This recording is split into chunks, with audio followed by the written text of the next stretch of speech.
What's up, everybody? Welcome back to Vitamin Lead, your healthy dose of leadership. I'm your host, TJ Reed, and this is titled, Oh, You Didn't Know?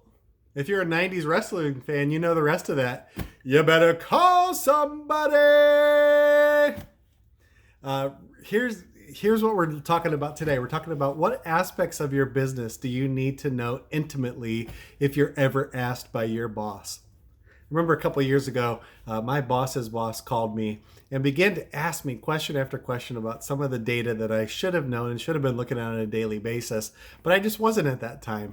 And so I'll tell you what, after you have a call like that, you get to know your data a lot better. And the questions that he began to ask also really helped me to understand what types of things he was looking at and wanting to know about. And so I want to talk about just 3 quick things about ways that we can help to get to know the data we need to know better.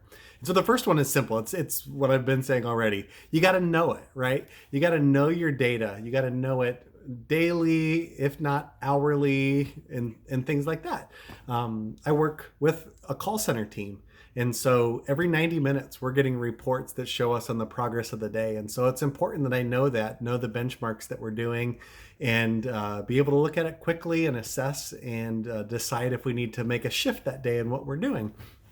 I remember when we were about to reach our 10,000th student at the university, literally minute by minute, we were refreshing reports, seeing which students were ready for decision and to be enrolled.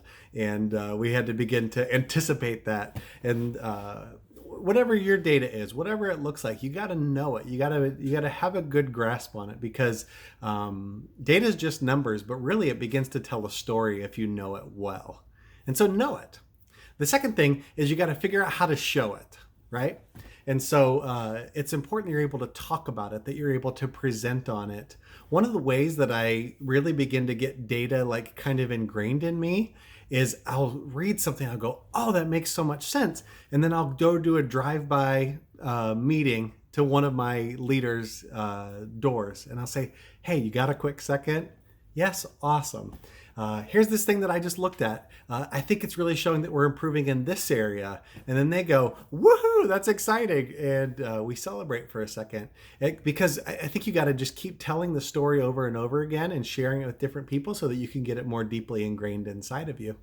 And so another way to show it is just use your data to encourage your staff as well. Because a lot of times, if you're a leader, the frontline staff doesn't always hear those sorts of things. So it's important that we know what to share, what to not disclose.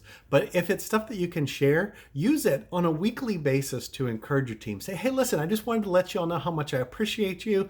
We improved in this from last week to this week. We were able to reach this milestone. Whatever it is, you got to show it to people, demonstrate it to them, and that'll help them to be able to get on board with what you're doing. And then, so you got to know it, you got to show it, and then last of all, you got to grow it. If you know the data, if you know it well, that means that you know your strengths and you know your weaknesses. And so then if you know your weaknesses, have a plan for how you're able to grow from that. Have a plan for what are some opportunities we can take now that we know this about our business. Because listen, I've seen leaders all the time kind of say, hey, listen, there's nothing left to do for our business. And let me tell you this, square there in the camera, the minute that you say to your bosses that there's nothing left to do, even though everybody sees the glaring weaknesses, you cease to be the leader. You've just given up control. You've just said, I don't know what to do next. And so, if you're in that position, it's important that you're able to collaborate and pull people together and collectively come up with a solution. But the minute that you wash your hands clean of it, you cease to be the leader. You got to figure out how to grow it, right? So you got to know it. You got to know it intimately, whatever the expectation is for you, whether it's daily, weekly, monthly, hourly, whatever your work is, know it. Then show it.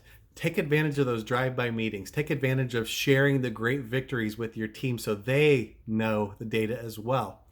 And then finally grow it, that when you know your weaknesses, that you do the proactive thing and you find opportunities to continue to grow your business.